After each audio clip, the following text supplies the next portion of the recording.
Ladies and gentlemen, it's time for another round of Mind Your Fucking Business with your host, Jeffrey Winston. Thank you, Dougie Six, coming to you from the beautiful studios of Undefeated Media here in Bergen County, New Jersey. This is the Mind Your Fucking Business podcast brought to you by both DraftKings and the Bamboozle Project. We thank them both for their sponsorship. As always, you can go to the Bamboozle Project, check out the website, which is across the screen if you're following us on the video feed today, and that is www.thebamboozleproject.com. And when you go to checkout, there's an opportunity for you to save yourself 20% of your order. We encourage you to do that these days, especially with the prices of stuff, and by using promo code MYPB. This is episode 189, Ciento Ochenta y Nueve, on the SAP Spanish featured dial. We'll say that again because it actually sounded somewhat decent today. Ciento Ochenta y Nueve. The Spanish dial. You can send us your questions at any time to mypbshow@gmail.com, or you can use the more popular road, which you guys do all day, every day, and you can DM us on the Instagram platform on our Instagram page, which is at Mind Your Fucking Business. You can listen to the show, and we are taping the show, just so you know, like if you're streaming us at a later date, where this was current when we were talking of, it is Wednesday morning, March 5th, 2025. And you can stream the show live this morning if you're following on YouTube and Instagram. Yeah. Or you can also go back streaming at your pleasure anytime on Spotify and iTunes. Or join the conversation in the comments section, just like Paul. We can bring you up live here today. Good morning, Paul. We could do, and I see Alvin already with a good term, which we will get to in a minute. And we are live on Instagram, which I said. So how's everything with you, sir? Everything's just dandy. How about yourself? I'm all right. Nice. No complaints. So we left off with you last Wednesday, and the Rangers the night before had gone on to Long Island and beat the Islanders and had a couple days off until Friday night, the original 6 matchup at MSG, which I was at. Before I even get into the game, I need to mention the Rangers and the Knicks, because I'm also a Knicks season ticket. So I season ticket holder. So I can't just narrow it down to just the Rangers. It's the Knicks as well. They do a really good job through the year of giving perks to their season ticket members. It's called Garden Moments if you want to really get into what we have access to. And I was able on Friday night, the team helped set up what's called bench buddies. And before the game, they take kids probably normally 10 and under. My son happens to be 11.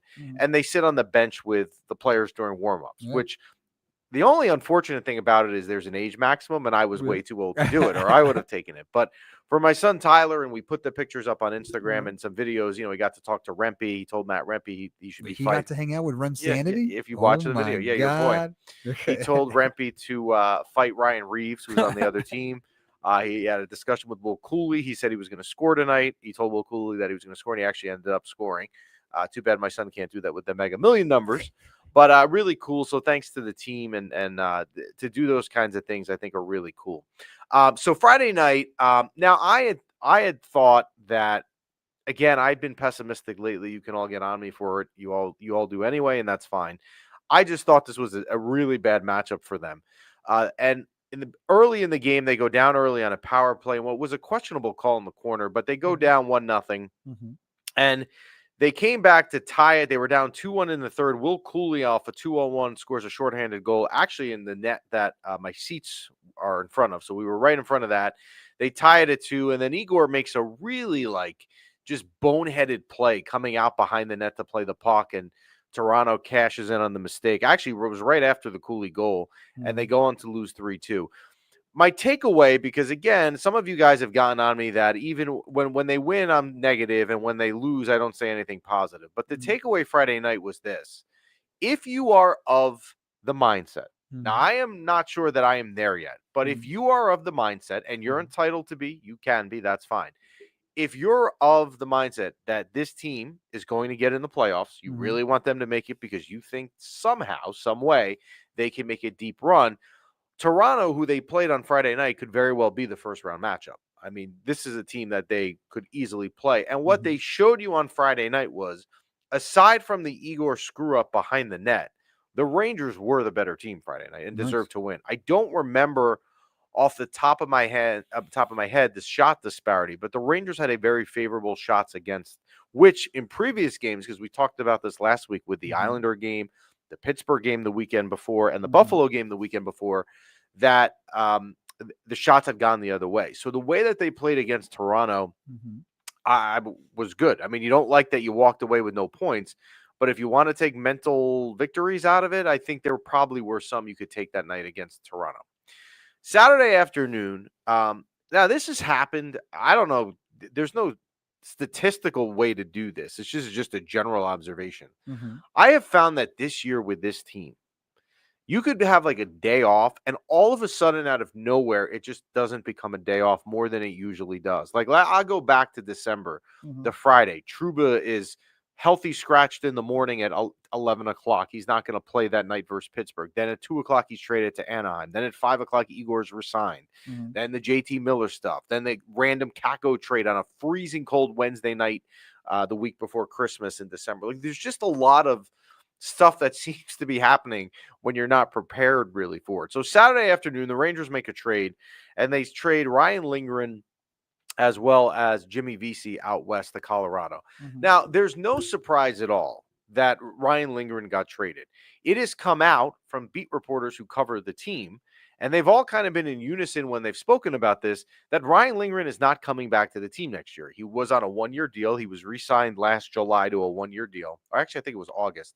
Either way, he was here on a one-year deal, and it's kind of just become apparent that he was leaving. So for Chris Drury to move him, you might as well move him before this Friday and get something for him before you lose him for nothing. And even though he might not fit here, if I was a team like Colorado who has aspirations of going on a deep cup run, Ryan Lindgren can help. I mean, we all can see the ways that he could help.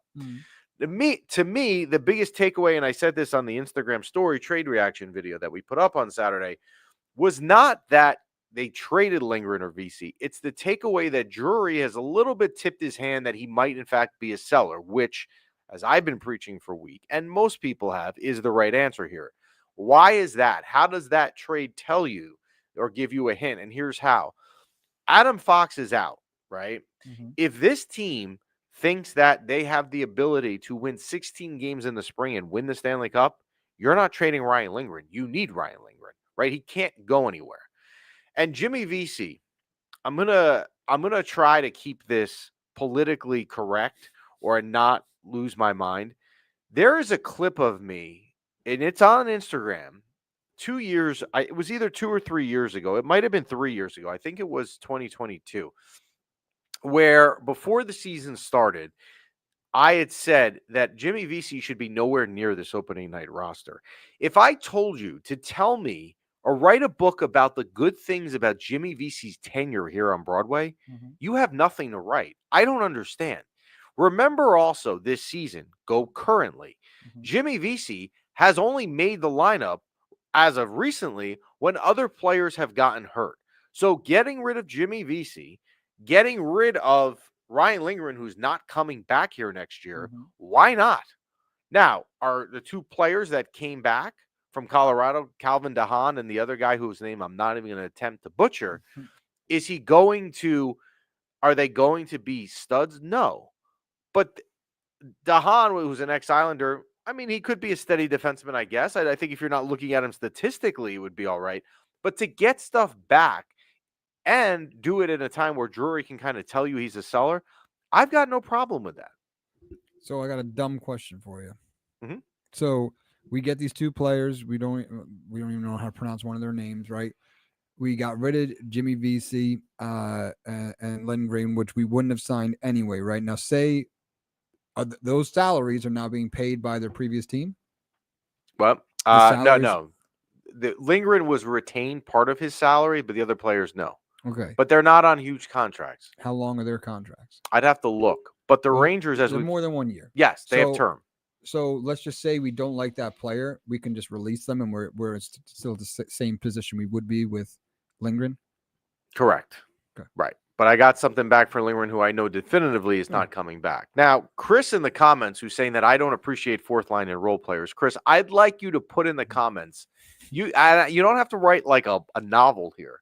But I'm not being sarcastic either. I honestly don't know. What did Jimmy VC do here that was good that they couldn't trade him?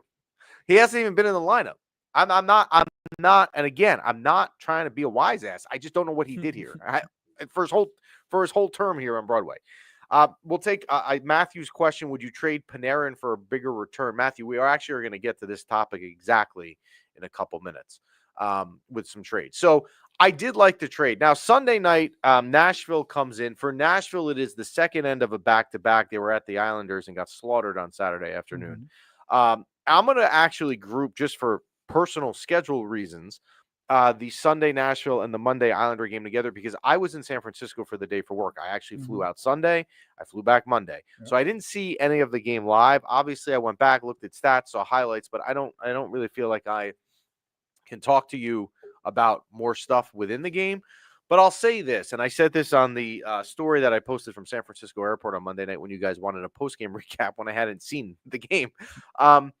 You are expected to beat Nashville and the Islanders, right? Especially if you're in a situation where right now every point matters a ton, probably more than ever in recent years. Every point right now matters more than usual. So when you have Nashville on your schedule and you have the Islanders on your schedule, each of those games, you have to come out with 2 points or bust. There's no in between, right? You're not going to sit there and say, well, you know what? They lost in overtime to Nashville. They walked away with a point. No, that wouldn't be acceptable. You have to get 2 points. And you don't control, who your schedule has you playing. So it's not like you pick. But if that's the teams in front of you for 2 nights in a row, ironically, back-to-back home games in MSG, which doesn't happen that often, if those are the 2 teams you have, you better get 2 points each night. And good to see, even though I'm sure, but again, I only saw the box scores, but I didn't see any highlights, although I saw one of Quick of a really good save. But for both Quick and Igor to have shutouts on back-to-back nights, that was rare also. It was Jonathan Quick's 800th win as well. No, it was 800th game. I don't think it was 800th win. No, it couldn't have been. Well, something about 800. 800. Yeah, no, it was not his 800th win. He just won his 400th game earlier in the month. 800th game. That's what I'm here for. So, boom. We're gonna get. I see on Instagram you guys are doing all these trade packages, and we'll run it by Chris is actually in the YouTube chat, so we'll run it by him in a little bit. Here's some of your proposals. The Nashville game, what I did see was Rempe, this hit in the first period. I believe, someone can correct me if I didn't see it when it happened. I know he was penalized for it, but he wasn't ejected or anything. Well, it looked weird, and they went to the replay, and it was they also got 5 for fighting. He got a minor. The other guy got a major. But yeah, so the league came out and correctly said that there is no, hearing. He's tall. It looked weird. It was not. This was, and look, I'll be the first guy to get on Matt Rempe. We know this, but that was not a dirty play. I mean, Rempe didn't really do much there, and he certainly didn't do much to, garner getting a suspension or anything in that line. A Travel Master, we are 2-0 when you don't watch the game. Coincidence? I think not. I think that actually has more to do with the opponents they played than it was my travel. But if my absence meant the team would win, I would never watch again. Wow. I'd be fine with that. Well, of course, I'll watch the highlights after. JT Miller and Mika. This also needs to be talked about before we get into the trade deadline stuff. Mika, and I'm going to tell you 2 stats here that are bizarre. Okay. And the second one is really bizarre. And I could go back and check it, but it's got to be right because I've seen it in a bunch of places. So I'm going to let the other fact checkers of the world do it. Mika and JT. So Mika Zibanejad and JT Miller, since they played their first game together February 1st in Boston, which was 4.5 weeks ago, they have combined for 29 points. What is amazing about that, aside from that, they didn't play hockey for the 2 of those 4 weeks because the Four Nations was going on. So in 2.5 weeks, well, actually 3.5 weeks, 3.5 weeks of games, they have 29 points. That is absurd. That's pretty good. I mean, I think it's probably safe to say, and if you told me that on your bingo card you knew that at some point Mika should move to the right wing, you're wrong. JT Miller has completely resurrected Mika's game. Mika, I believe, leads the NHL in points since February 1st, which if I told you on January 31st, the night before, when JT Miller on that Friday night got traded, that Mika was going to lead the NHL in points for the next 5 weeks, you would have looked at. I mean, you would have just looked at me like I was drunk. I mean, you would. Like, what is that guy on? So, True. hey, he really has been well. Now, here's the second stat I want to say, which is this is incredible. What I'm about to say, like, makes no sense. All right. JT Miller. Well, before I say it, let me preface this. JT Miller left Vancouver or had to get out because he was in a disagreement with one of the other good stars out there, Pedersen, right? Pedersen was out there, and one of them had to leave. Vancouver made it known the one that they chose to get rid of was JT Miller. All right. They thought he was the problem. Right. We're keeping Pedersen. Yeah. We'll get rid of Miller. All right. Miller obviously goes to the Rangers. Since that trade, now this is going to be the thing. Now, I can't see B-Rock in the corner, but like if this happened to the Devils, I would be annoyed when I say this stat. So I can't see his reaction. But JT Miller has more points here since he's been here than Pedersen has shots on goal. Ooh, ouch. How is that even possible? They picked the wrong guy. I mean, wrong guy. I'm gonna repeat that because you're gonna think that I said that wrong, but I didn't. And Merckx on Instagram is backing me up here, so thank you. JT Miller has more points, which means there's either a goal or an assist on each and every one of those points. Than Pedersen has shots on goal. That's pretty good. How is that even possible? It's amazing. Yeah, it's amazing. And because we were all for the JT Miller trade when it happened, and Jeff Adelson is saying it too. Thank you, Jeff. That they only gave up Filipino was the only rostered player, and Victor Mancini, who never played. I look, you can't judge a trade a month into it. I mean, you can't, right? In this case, I think you can. But if you, what? I think the crazier stat is it's not even just points. He's got 7 goals. Pedersen's got 8 shots. Okay, yeah, wow. It's nuts. 1 less goal than Pedersen has shots. That's crazy. Yeah. Dude needs to take more shots. I mean, look, I don't know how you're not commending. And there's plenty of people that write me all the time that they can't stand Chris Drury, and that's fine. Like, there's someone in particular I'm thinking of who writes in that cannot stand Chris Drury. And again, that's fine. Yeah. But how could you say anything negative 5 weeks into the JT Miller trade? I think it's a thankless job too. Like, that was a great trade, but he also gets heat when, like, he was trying to revitalize the locker room. We had some negativity. But gotta get rid of it. He's also, and this is the second part of this, it's not just JT Miller's stats, which I just told you. It's what he's done for Mika Zibanejad. Yeah. We'll put up Chris's question, but we won't answer it. And that is, how does B-Rock feel? Right there. Yeah, right there. How does B-Rock feel about the Devils paying for their head scout's son? I'm not even sure what that is, but the Devils are a mess right now.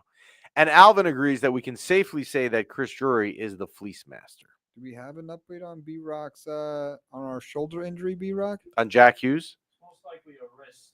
Oh, it's a wrist. That's not as bad, probably. It's the shoulder. You can tape it up. I'm not sure, actually, because you need your wrist as much. I don't know. Wrist shot. You can't do your wrist shot anymore. Yeah. All right. So the Rangers, and last night, by the way, they got a ton of help last night. Almost everything that you needed to happen with other games happened for them. They now occupy at this moment the second wild card. And if the playoffs started 2 today, nights ago. No, I'm saying what happened last night with other teams, like you needed teams to lose. The Rangers are now in a playoff spot. Yeah, we got a lot of. That being said, if the playoffs were to start today, and things will move a million times between now and then, but just for argument's sake, if the playoffs started today, you would play Washington, who they will play tonight. So you get a little preview. You will get a little preview tonight. So they have the Caps tonight at home, and then an enormous weekend.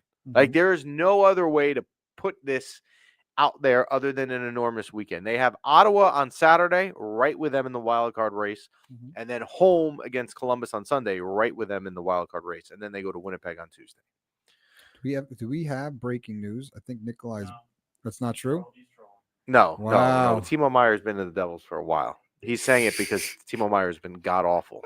Timo Meyer's contract actually, B-Rock and I were talking about it before you came in. Is a disaster. All right. A national holiday is occurring on Friday, and that is the NHL trading deadline. We'll get to Lafrenière in a minute, Jack. I see your question there. We will get to him. He's coming up in the topics. So, what I decided yesterday to do was I love when you guys give your opinions. I do. That's why we put it out there. So I gave a list of players, and I'm going to give you, as of an hour ago, the 6 players that we put on our Instagram poll, and we asked you to vote trade or no trade, the results. I gave you 6 players: Riley Smith, Keandre Miller, Mika Zibanejad, Artemi Panarin, Matt Rempe, and I might have done that just for fun because I can't stand them, and Zach Jones. All right. Now, I will tell you this. Of the 6 players I just mentioned, again, Smith, Keandre Miller, Mika Zibanejad, Artemi Panarin, Matt Rempe, Zach Jones, you have majority says to trade 2 of them, and then 4 of them were to stay. Okay. I'm pretty sure the first one is obvious. It's got to be as obvious because the Rangers aren't even playing this person for roster management purposes at the time, and that is Riley Smith. Riley Smith will not be on the team later this week. And Sean, I see your comments about me and Rempe. I do not like Matt Rempe. This is not breaking news. So Riley Smith is gone. The other player that you voted the Rangers to trade, and this was one that I wasn't sure of how it would go, and it was close. 59% of you said to trade Keandre Miller. And as I've said for a while, I can give you reasons to trade Keandre Miller. I can give you reasons to not. I'm torn on him. So it seems like overall, Ranger Nation is as well. What I was surprised that Mika Zibanejad, even with the last month that he's had, 32% of you said that they should look to trade Mika Zibanejad. Wow. And it actually came out last night that Emily Kaplan, I think, was the person who said it. Someone said it. I think it was Emily Kaplan said that her instinct would be that if the Rangers had a way still to get out from the Mika contract, they would look to do it. So 32% of you did it. Now, some of you, and I see this was an Instagram comment a couple minutes ago, Artemi Panarin, I put on here seriously. I have been as good. I have been as patient with Artemi Panarin as anyone, and I've been as much of an Artemi Panarin fan as anyone. I've even gone as far to say, and I kind of have regressed from this statement because it's a big one, that Artemi Panarin might be the best free agent signing in history of the New York Rangers. However, if I take into his body of work this year, I can't say that. I would be foolish to say that because he hasn't done anything. So 13% of you are probably looking at it from the perspective to say, look, he's on a decline. When you're on a decline, it's a lot harder to get back on an incline and bring it back, especially at the pace he was at. Yeah. He has 2 years remaining on his deal. 13% of you would be fine. And Panarin is a turnover machine. David is saying that correctly on Instagram. He is a major turnover machine. And Chris on YouTube will tell you, as he tells me every day during every game, Artemi Panarin is playing no defense. So that is 13% of you would like to see him go. Matt Rempe. Remsanity. Before I get the hate that you guys are going to give me for Matt Rempe, or that you give me all the time, I put this on here as a joke, but there was an aspect. If it was 100% joke, I wouldn't have done it because I'm not going to waste your time. And yes, the best free agent signing was Valerie Kamensky, as people are saying on Instagram, instead of Artemi Panarin. I get it. I like that one. Or maybe Bobby Holik. You laughing in the corner, B-Rock, on me. All right, Matt Rempe. So I put him on here for this reason. When we get to the offseason, which is, either 1 month away or at most, God willing, 3 months away, Matt Rempe will be a free agent. I am 99% sure that he is a free agent, meaning that any other team can go out and sign him. So knowing that he could leave here, would you, if you had a team that was dumb enough to be in more contention than the Rangers and needed more physicality, and he called Chris Drury, the general manager of this other opposing team, and said, you know what? Would you trade us Matt Rempe? Why would you not? 10% of you. Now, I was surprised. I wanted the 10 to be higher, to be 10% of you would trade Matt Rempe. So you're saying 90% of you out there don't want to trade Matt Rempe. Correct. But here's why I'm surprised. Yes. Because I get people all the time on Instagram that tell me they don't like Matt Rempe. But why is there only 10%? And there were a ton of people that voted. So I don't know.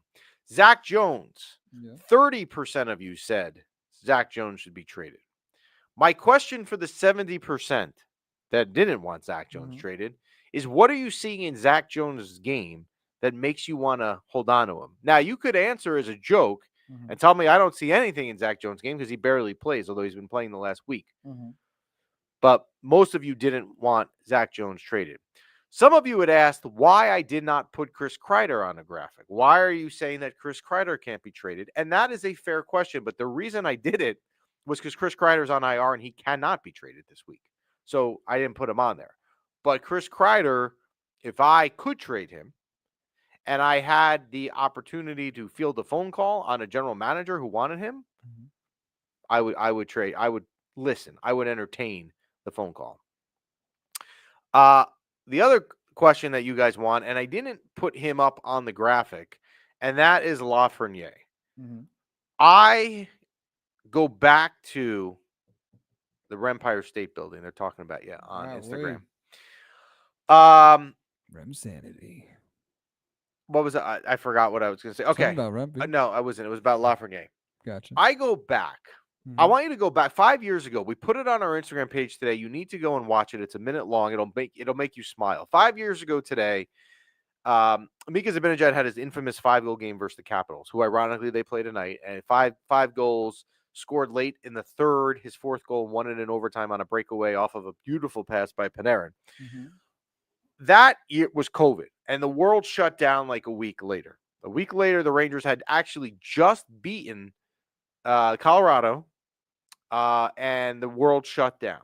And hockey kind of went away, right? And there was this player that was going to be the consensus #1 pick in the draft, the next generational talent. And I'm using the word generational on purpose for certain people that are watching, all right? And obviously, we all know what happened with COVID and hockey. They went into this bubble. Rangers made the playoffs, lost to the Hurricanes in like 3 games, but somehow got lucky and got the first pick and got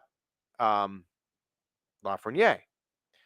Nobody was as excited as me. That Monday afternoon in August, it was roasting hot if you lived in the Northeast, and the NHL was having 8 teams with a lottery ball. It was literally a Mega Millions machine that had the team logo on it, and the commissioner, Gary Bettman, was going to pull up the winning team.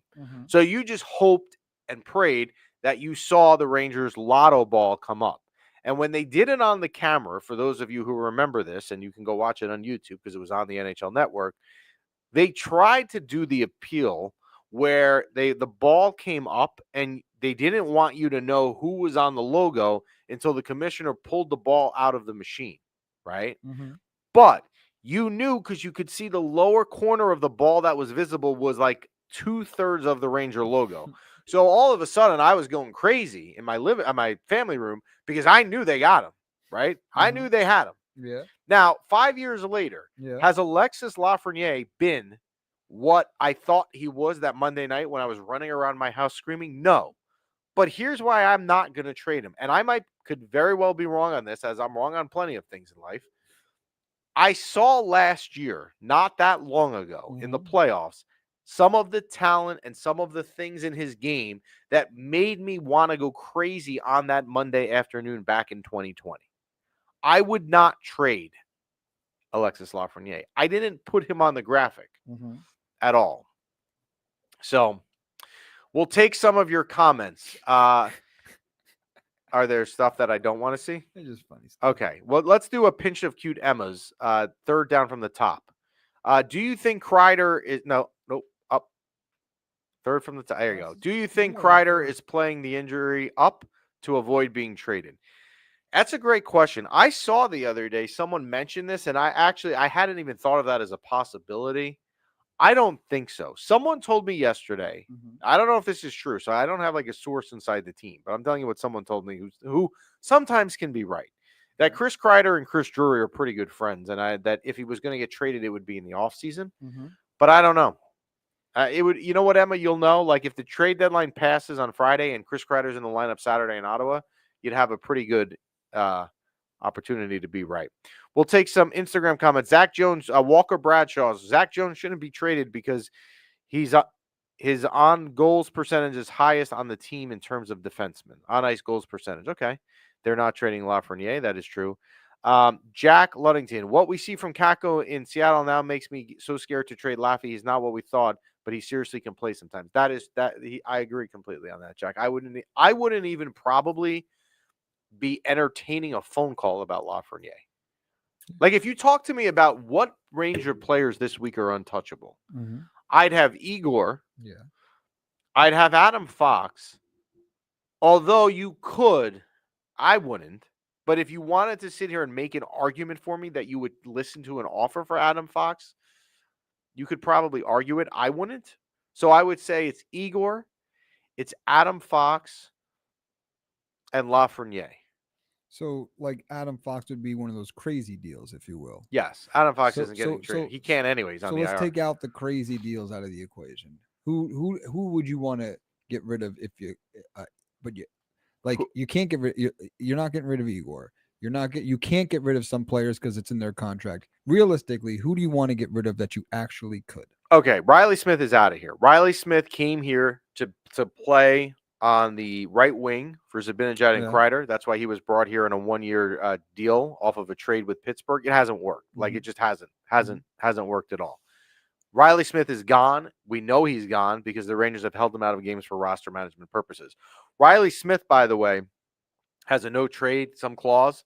Every team in Canada he refuses to go to, which I think is hilarious, especially because of the political stuff going on. There is also one U.S. team supposedly on his list. We don't know what that is, but Riley Smith will not be here. Riley Smith would have to go to a destination that is a cup contender, because if you at this point in the season, you're not going to rent Riley Smith if you were San Jose or Anaheim, you're not going to trade for Riley Smith. So Riley Smith is going to go to a contender somewhere.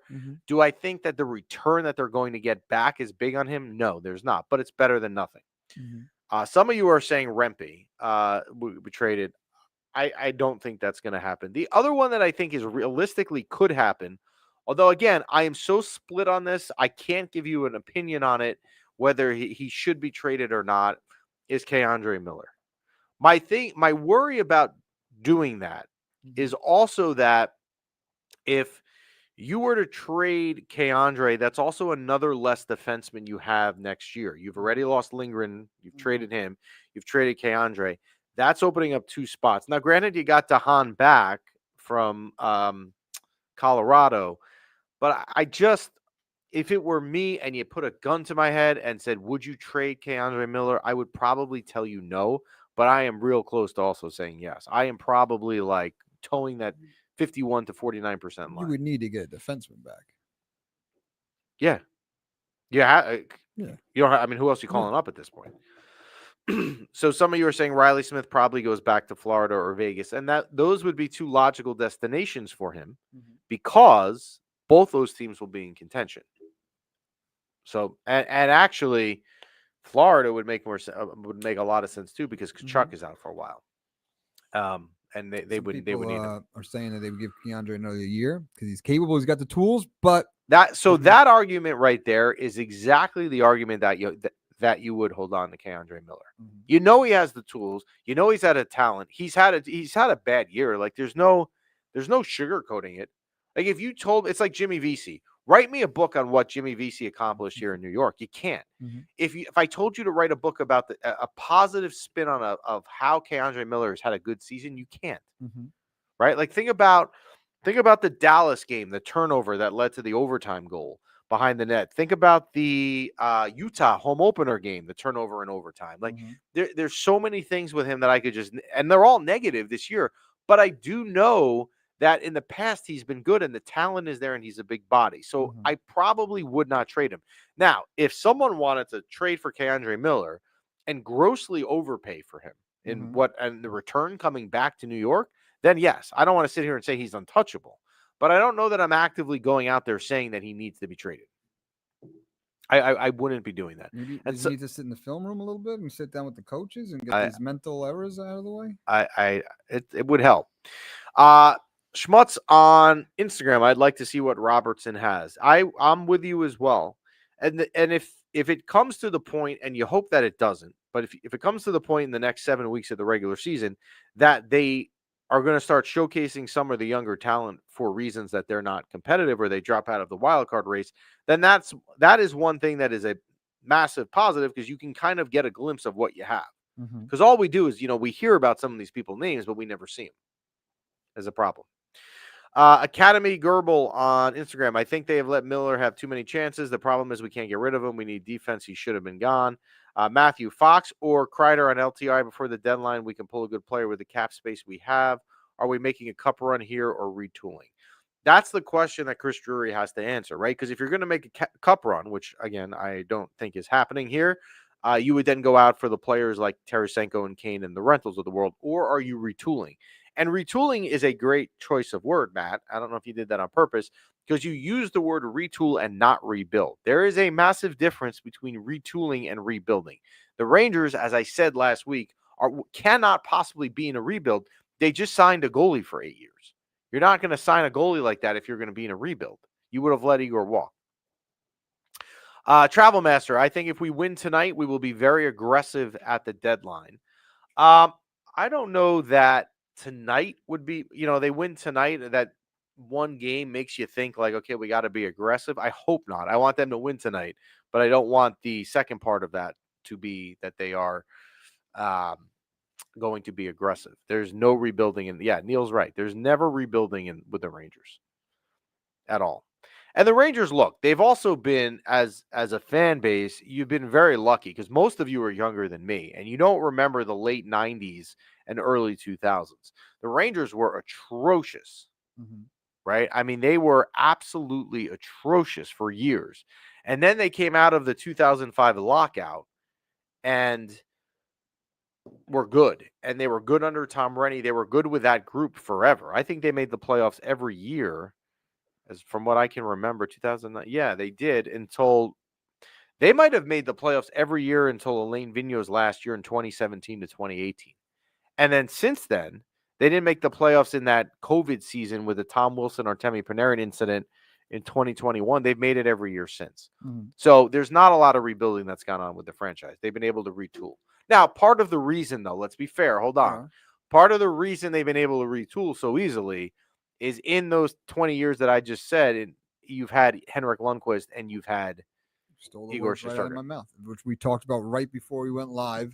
If you're giving this core whatever length of time, you're not really in a rebuilder if you have an Igor or a Henrik. Right. That has helped immensely. Like, Ranger fans don't understand how lucky they are that they went from having Henrik Lundqvist to literally the next year Igor Shesterkin. Like you talk about core, right? Igor's his own core by himself. Yeah. We'll take George's comment, and reminds me of me to an extent. I'm 52. I've watched the Islanders win 4 cups. I've watched the Devils win. I've seen 1 cup in my lifetime, and here I am still. Yep. And I'm 45, George. So I didn't see those 4 cups by the Isles in the early 80s. I was like literally 1 year old. Yeah, we're still here waiting. So the Rangers were swept. Let's put a Paul's comment. The Rangers were swept by the Devils in the first round of 2006 playoffs, Hank's rookie season, and then became a perennial playoff one. That series, I'll tell you a great story about that series. They played, so the Devils were the higher seed, and the Devils were still at the time playing at Brendan Byrne Arena. And it was either, I got to look, I was at either game 1 or game 2. I want to say it was game 2. It was a weekend afternoon game. And the place, because the Rangers hadn't been in the playoffs in 10 years, and it was at the Devils, right? Because it was so close. And I don't mean this being a jerk, B-Rock, but you know that, like, Ranger fans can take over their buildings. The place, no, he's going to like where I'm going. I'm not being rude. And it also was true, because I remember you walked. These are facts. No, you would walk. I don't know if any of you remember. Facts. I don't know if any of you remember the Meadowlands, but you would park in the lot near the Giant Stadium or MetLife, right? And there was a bridge that you would walk over Route 3. Yeah, it was like an encompassed bridge, like a pedestrian bridge, right? It was a sea of blue. So we were so excited. Listen, no, he's good. Sea of blue. It was. This is fact. So we had all went. Yeah. I want to say it was game 2. I gotta look now. Hold on. I want to say it was game 2 of the series. Here we go. And we were all psyched. And the Rangers, now they got swept in the series. Yeah. They got absolutely lit up in the game that I was at. I want to say it was 6. Wow. Let's see. April 22nd was a Saturday. Yeah, I was at game 1. 6-1. So this was the first drop of the puck of Ranger playoff hockey in like 8 years. And the building was all Ranger fans. Devil fans were probably smart enough to know we're going to dispatch this team in a week. We can then get our own tickets. Let them drive the ticket prices up, right? Mm-hmm. And they didn't want to be there anyway, probably, because they knew it would be all Ranger fans. I mean, it was like 80% Rangers, and they got destroyed like right away. I remember that. So, yes. But Ranger fans have been lucky. Like, you don't realize it. You've been lucky. You've been in the playoffs for all of it. So, we shall see if they get there. As of this moment, they occupy the last wildcard spot. Tonight, they are home against Washington, and then 2 massively important games this weekend. They are at Ottawa Saturday afternoon and home versus Columbus on Sunday. I wonder what they will do with goaltending. Do you play quick in one of those games? Who do we got? We got Columbus and we got... But it's back-to-back. I would say you're definitely doing Igor on the road in Ottawa. Who do you play? Do you play quick on Sunday night? Igor. You paid him to play these games. Okay. B-Rock. Wow. The B-Rock man has spoken. So you're giving Igor tonight and you're giving Igor Sunday? No. Igor is definitely tonight, but then they play Saturday and Sunday. Yeah, so you're giving all 3 to Igor. And then you're letting Quick play the Jets and the Wild. He's going to have to play one of them. Yeah. Which one would you rather him play? Quick, Jets or Wild? Wild. Neil with a good point about the Devils. Hughes and Hamilton both hurt for the Devils right now. Those huge losses for them. The Devils are on the precipice right now of being in a free fall. Facts. Taking over the building. They're in a free fall. These are all facts. B-Rock and I, again, we've said this for a while. B-Rock and I have a relationship where we hate the other one's hockey teams, but we have civil conversations when we talk to each other. Always. Granted, yes. And I appreciate that. These last couple stunts though were a little backhanded. Now you never know. No. Now you won the game, but we took over your building. Hey, how you doing? You are never here in the parking lot when B-Rock and I arrive. You'll have your special entrance after. Yeah. But every week, B-Rock, is this true or not? We meet at the door, and I'll say, leave it outside the parking lot. You leave your clothes at the. And I said, we always will talk coming in about like the week before, the previous week. We never get in disagreements. Wow, we're fair about it. All right. We're just saying the last couple comments. You guys can correct me if I'm wrong. The last couple comments seemed a little bit of like a backhanded comment. No, it wasn't a bash. You're gonna like this. You're gonna like this. We took over your building. And Chris has a good point on Instagram that my wallet is getting nervous. I had said. And if you guys want to join for this, if it happens, I'm fine with that. I had told Chris that if the Rangers caught the Devils, now he said this back in December. Yeah. I mean, we got a bet. I love bets. That's not a bet. All right. I said that it wouldn't happen, and I was so confident that if the Rangers catch the Devils this year, Chris, that I would take him to lunch. It's a bet. Well, it's not a bet because nothing's coming the other way. Well, what do you want? I don't win anything because it wasn't going to happen. But now there's a little bit. I'm not sure he's going to get there, but there's a little bit of life in Chris's bet. And if you guys all want to join for lunch, you can actually grill Chris with all of your Ranger questions for him. All right, so that is it for us today. A big weekend of hockey and a big game tonight versus the Caps. If you're into like litmus test kind of things to see where you're at, the Caps have been great. And the Rangers then over the weekend with 2 big wildcard games. We thank the Bamboozle Project as always for their sponsorship. We also thank DraftKings as well. Go to thebamboozleproject.com. Check out the everything on the website. Use promo code MYPB at checkout. Oh, I should say, hold on before we go. Hold the phone. Next week, we are switching days for 1 week only. 1 week for those that, So you guys were great today in the chat, and I hate to change next week, but we have to change it up. Next week, we will be on Tuesday. We will be on Tuesday, the morning of the Winnipeg games. So we will be on Tuesday of next week, 1 week only. Then we'll be back to Wednesdays. We'll put out a reminder on our story so that you guys can come and join in. Thank you guys for joining along. You guys were awesome in the chat today, and we will talk to you next week.